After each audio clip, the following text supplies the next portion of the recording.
Hello student, welcome to my channel Sajal study point SSP. आज हम लोग एक महत्वपूर्ण रासायनिक अभिक्रिया के बारे में बात करने वाले हैं, जिस रासायनिक अभिक्रिया का नाम है विस्थापन अभिक्रिया। इंग्लिश में इसे डिस्प्लेसमेंट रिएक्शन कहते हैं। तो आज उसी डिस्प्लेसमेंट रिएक्शन को हम लोग एक्सपेरिमेंटली प्रूव्ड करने वाले हैं, ठीक ना। उसके इस रिएक्शन को प्रूव करने के लिए हमने एक छोटा सा ये बीकर लिया है और उसके बाद से इसमें जो है 500 ml वाला भी बीकर लिए हैं। और मेरे पास है इस डब्बे में, आप देख रहे हैं कि मेरे पास एक नीला कलर का जो है चूर्ण दिख रहा है।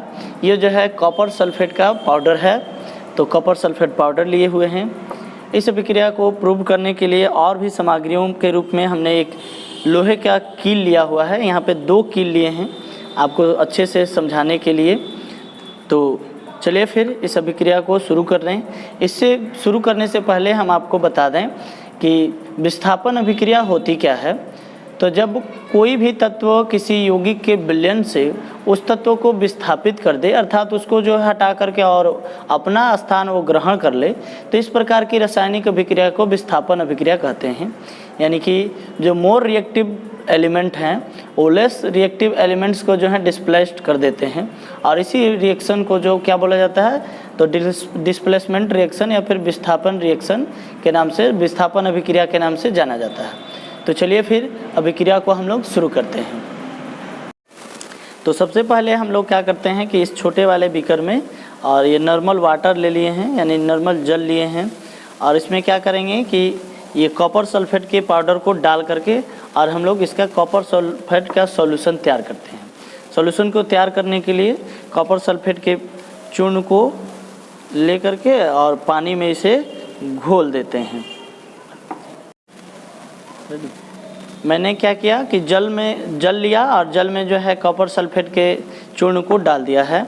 कॉपर सल्फेट को चूर्ण को डालने के बाद इसे अच्छी तरह से इसका घोल को तैयार करते हैं।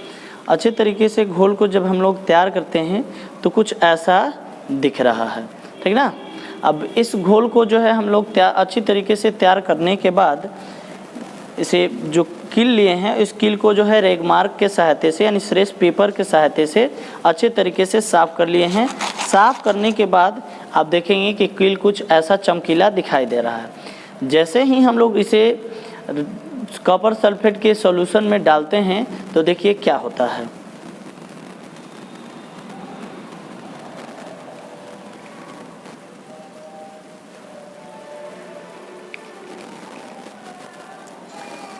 तो यहाँ पर आपको दिख रहा होगा कि कॉपर सल्फेट के विलयन में जैसे ही कील को डाला गया तो यह कैसा ब्राउनिश कलर को प्रदर्शित कर रहा है, यानी ब्राउन कलर को दिखा रहा है, जो कि कॉपर का कलर होता है।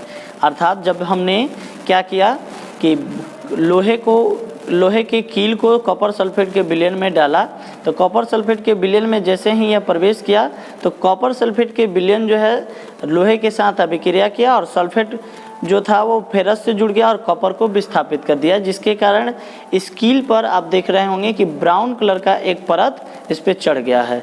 यानी कि ये ब्राउन कलर का जो परत है वो कॉपर है। और कॉपर जो है वो रिएक्शन, यानी कॉपर सल्फेट का विलयन जो है वो किससे रिएक्शन किया है, तो फेरस से रिएक्शन किया। और अभिक्रिया करने के बाद इस विलयन में क्या बन गया, तो फेरस सल्फेट और कॉपर जो है विस्थापित हो गया। फिर से देखिए कील के 2 छोर दिख रहे होंगे, एक तरफ आपको ब्राउन दिख रहा होगा और एक तरफ जो है वाइट कलर का दिख रहा होगा।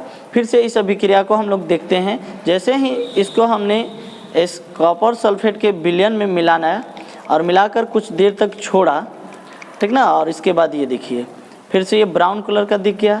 हमारा जितना कील जो है डिजल्व हुआ वहाँ तक आप ब्राउन देख रहे होंगे, बीच में जो है ये कील डिजल्व नहीं हुआ है, जिसके कारण वाइट आपको दिख रहा होगा।